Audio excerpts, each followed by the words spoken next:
one of our buildings. Dare to think is our slogan.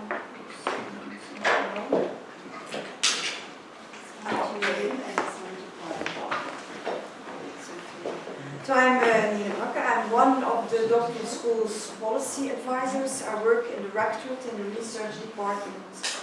And one of my main tasks there is to run a transferable skills program for our PhD students. Ghent University was founded nearly 200 years ago. We were founded by the king. The Dutch king, because we were part of the Netherlands then, and he founded 2 state universities, one in Flanders and one in the French-speaking part, that's the Université de Liège. We are a socially committed, pluralistic, internationally oriented and research-based institution. We have about 41,000 students. Those of you who have taken the flyer, you will find a much lower number, but recently, last October, we took over a couple of hundred or maybe even 1,000 students from the university colleges. So we had university colleges who were awarding master degrees, but they were integrated in the university, which meant an increase in students, in staff, and in departments. We have 11 faculties and around 130 departments. We are a comprehensive university. We have languages, philosophy, arts, medicine, veterinary medicine, sciences, engineering, bioscience engineering. At the end of 2012, we had nearly 3,700 PhD students. It's always difficult to count PhD students.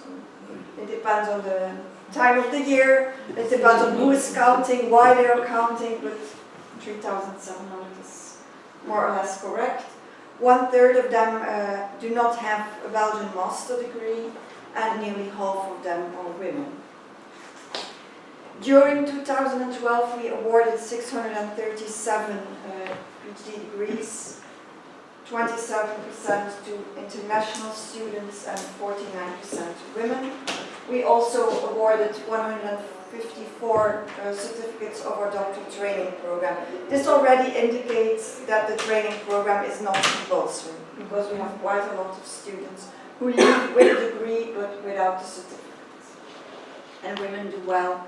The international students, the numbers are too small, you know. Here you think, oh, not many international students participate, but the figures of 2011 suggest that much more international students participate, so it's really, the numbers are too small to have conclusions.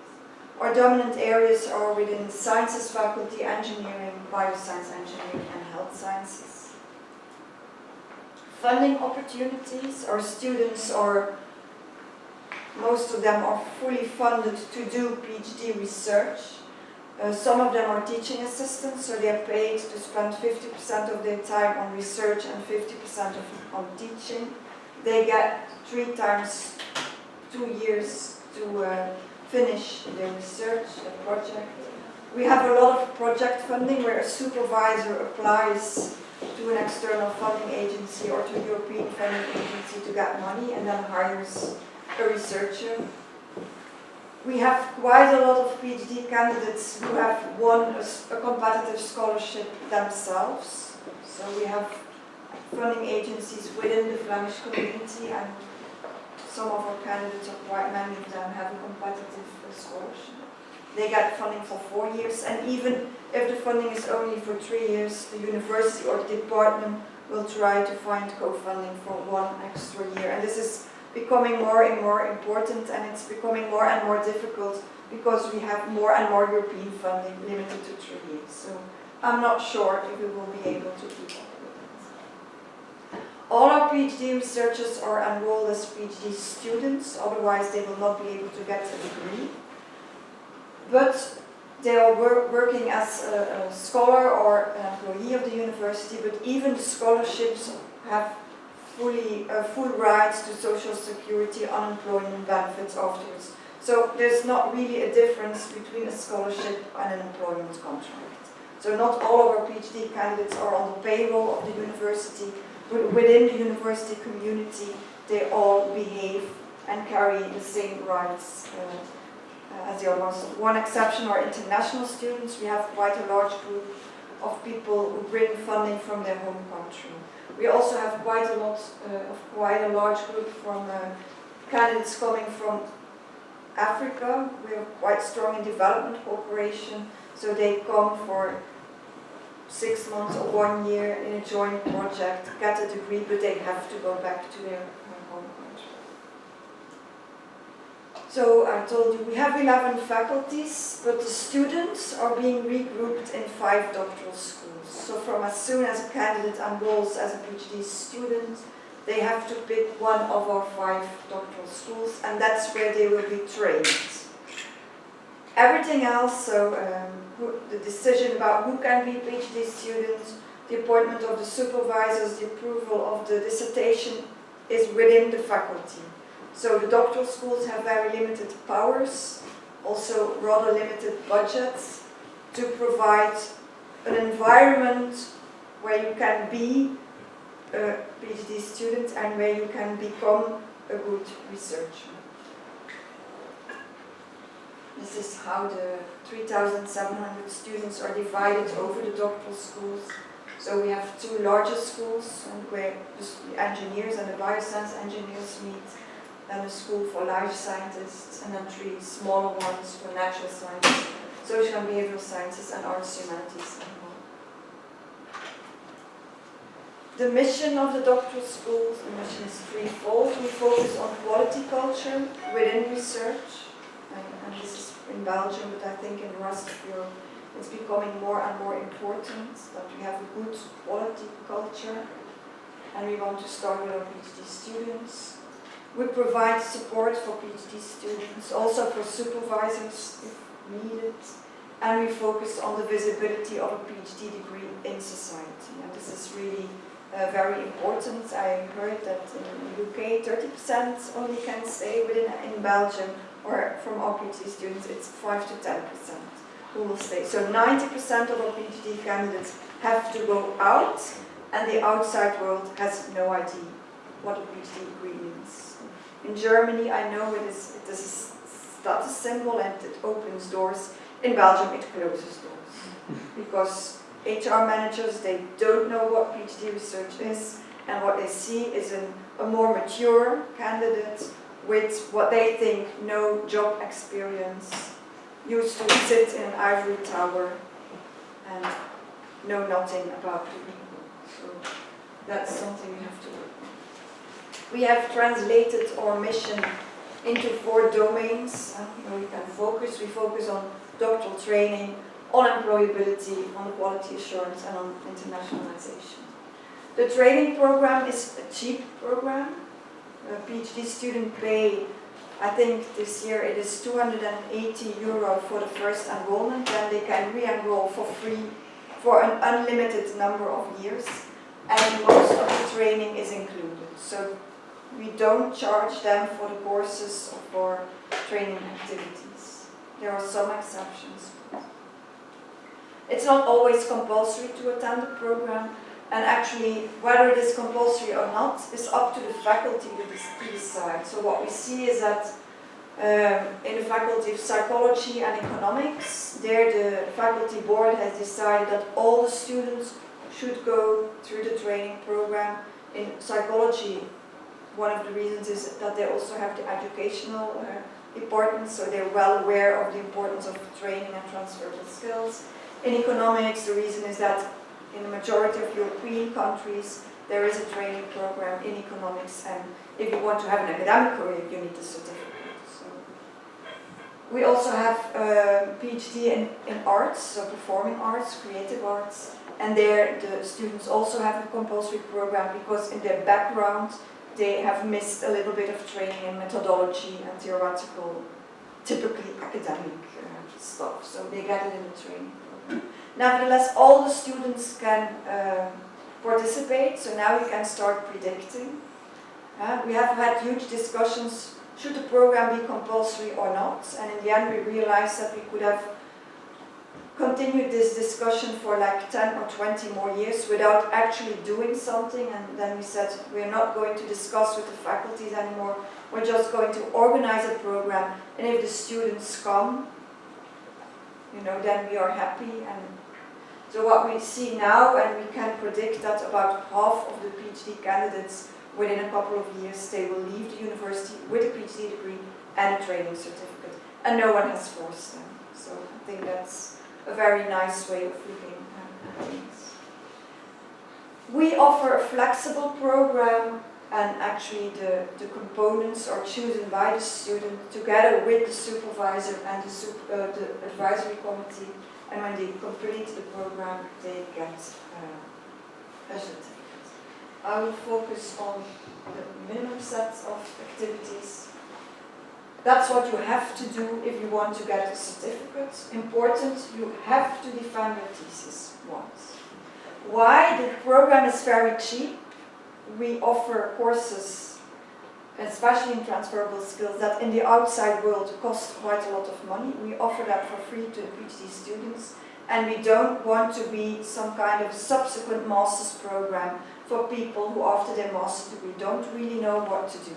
We want to be a program exclusive for students or researchers who want to get a PhD degree.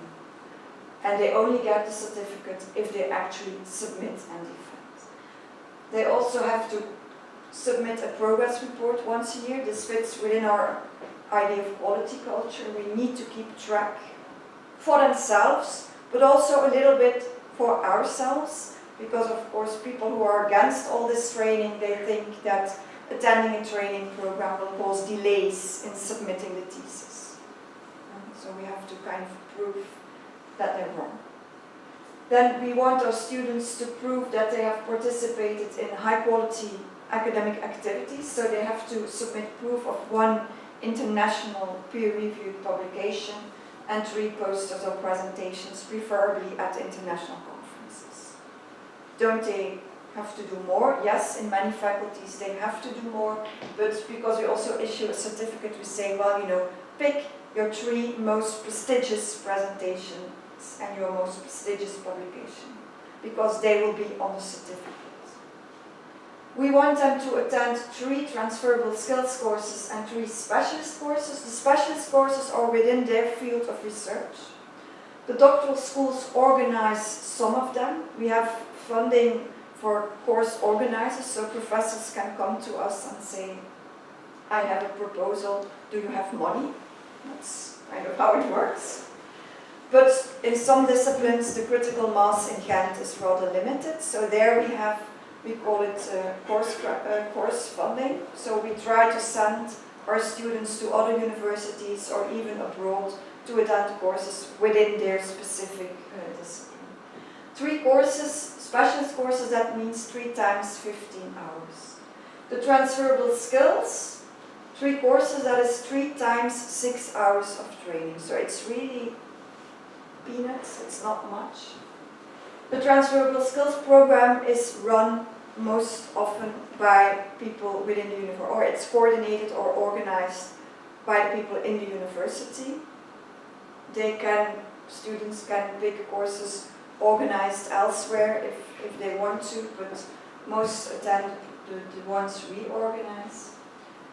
So unlike Bangor and the CAS program, we do not use the ECTS system. We started in 2007, we started with ECTS, but then quite soon we discovered that it was not so very easy, and that ECTS, it's supposed to be an international transferable system, but that even within our university it turned out to be less transferable or recognized than we thought, because of course what we do is that in 5 schools we regroup people from 11 faculties, and I think it took 1 week, and then one student said, hey, I'm in the Faculty of Pharmaceutical Sciences, and I found a course in my faculty, and it's 3 ECTS. And my colleague in the doctoral school from the Faculty of Health Sciences, he has more or less the same course in his faculty, and it's 5 credits. How does this work? And then we said, well, we don't really know how it works because you don't see the mechanisms behind. And then we had a huge discussion about ECTS, and then we said, this is not worth it. What we want is 15 hours of training for one specialist course. Does this limit our international ambition? I don't think so, because if necessary, we can easily translate. So we can easily calculate and put the numbers. So that's one thing. We have the transferable skills program. Of course, employability is part of it, because in the transferable skills program we have quite a lot of career management courses where students are prepared to write a CV or a letter, a cover letter, where they're prepared. We have mock-up job interviews, we have job fairs, we have meet the employer sessions. It is very important to give our PhD students clear information about what they can expect when they leave academia. They all come, when we have our introduction day, they all come and I tell them only 5 or 10% of you will be able to stay here. Who wants to be part of that 10%? And then you see all the hands go. And then I know that within 4 to 6 years' time I have to change the mindset. Because they have to go out and they have to be happy leaving the university. If they're unhappy in a job interview, they do not get a job. That's one thing. And if they're unhappy in a job interview, they're not good publicity for the university. So it has to do with their career and with our reputation. This also means that we have to, because it's quite easy to say, well, 90% of you will have to go, goodbye, good luck. We have some courses and that's it. We also actively engage in a dialogue with employers, with HR managers. And that is sometimes very frustrating because really they don't know. They have no idea. And I've passed through a red brochure. We get a subsidy from the Flemish government. All 5 Flemish universities get this money. And one of the tasks that the Minister of Innovation and Economy and Research gave us was to try to reach out, and that ended up in a brochure. We never did a follow-up research, because we send it to HR managers, and then normally after a couple of months we should have picked up the phone and said, did you see the brochure? Did you read it? But most important, did it change your behavior? And we never did that investigation, but for sure, I don't think it has changed their attitude. So, I wish it is that simple. I just send a brochure and then they think, oh, this is interesting, let's hire 5 PhD degree holders. It is a very tough and a very long way to go. But it is interesting. It is interesting, and it is interesting because you get to know the world where the PhD degree holders will work. But after some conversations you also see that they have a valid point quite often. So and I think as a university, at least in Ghent or in Flanders, we are not really listening to what they're saying.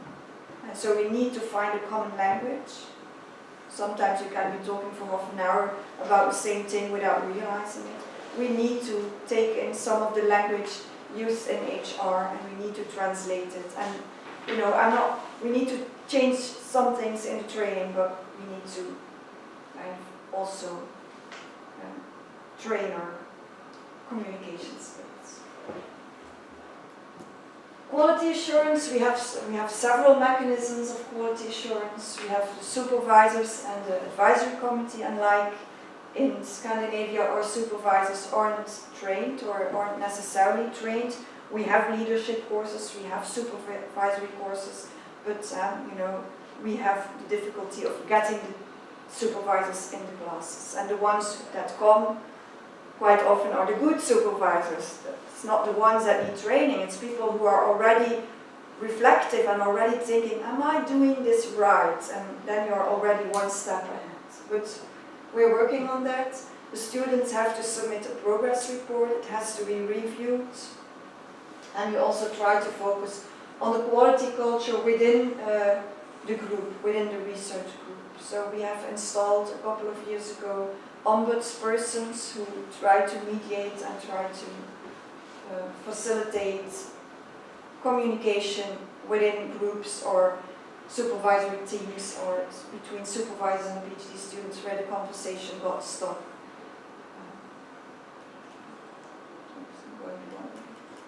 Internationalization.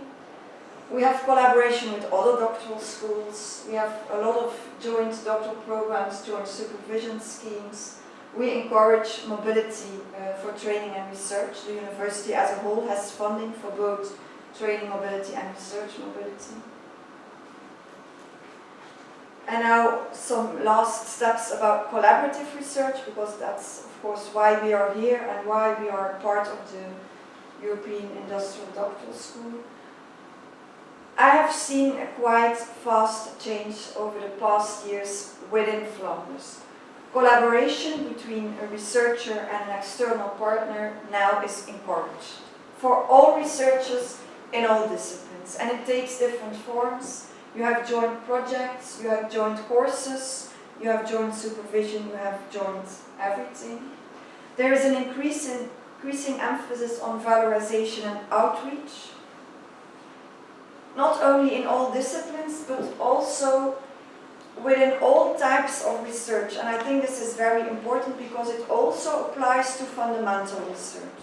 We kind of typically think that collaborative research is more suitable for applied research, but what we see is that it is also more and more embedded within fundamental research, at least to stimulate the researchers to have the reflection, even if it is not now, not next year, but in 20 years' time, where do you see this research going? For the doctoral schools, collaborative research has to do with employability. Yeah, if we want to get our PhD candidates out of the university in a non-academic workplace, then collaborative research is a first step. It also has to do with quality culture, because we are convinced that certain companies can really contribute to the quality culture within research. Sometimes they have different terminology, they have different settings, but they do contribute to quality management in research. We have some specific funding opportunities. The IWT, the Institute for the Promotion and Innovation of Science and Technology in Flanders. They have the Bracke, Leo Bracke is up there, the Bracke scholarships. The first call was launched in 2009, and the idea is that a company together with a university and a candidate, that's different from what Bengt has told us. We always need a candidate in the first instance. They come up with a research project and they get funding. So the CV of the candidate is part of the selection procedure. This is an opportunity, of course, for your master degrees who do not want to be in one university lab for 4 years, who want to be working in a company or in close collaboration with a company. It's of course also an opportunity for more mature employees in a company to get a PhD degree, because in Belgium, once you have left university, there's no return, no way to return. We hardly see PhD candidates that start at the age of 25. They start immediately after their master's degree. This is an exception. And of course, for the company, it is a way to get closer connection with the university. And you see that the companies, they have very different approaches towards these Bracke scholarships. Some have a really more or less applied project in their mind, but you see, for instance, that large multinational companies who have a very clear idea about how to do research within the company, they say, no, applied research is something we can do in our R&D setting. What we are looking for is actually people who want to do more fundamental research, but fundamental research steered towards what we need. So that's the difference. The researchers, they're students at the university, because we, in the end, want to award them a PhD degree. They work at the university or in a company, or they have, 50% of their time in the university and 50% in the company. We also have, of course, the contract and the IP issues that need to be sorted out, and that can be quite tailor-made for one particular situation. And of course we need a challenging PhD project to the benefit of all. And this is one particular group that can fit into the European Industrial Doctoral School, but we have quite a lot of PhD students in collaborative research. We also have, for instance, the students working on ITN, Initial Training Network projects funded by Europe, but it is rather difficult to identify them and to bring them together. I think this group needs, I think, an extra identity, because they do not see themselves as working in a collaborative project. Yeah, for them it's their natural environment, and what I'm doing is, when in the context of the industrial doctoral school, I say, no, you're a little bit special because you're doing things that not all PhD students are doing. Okay, that's it. These are my contact details, the website.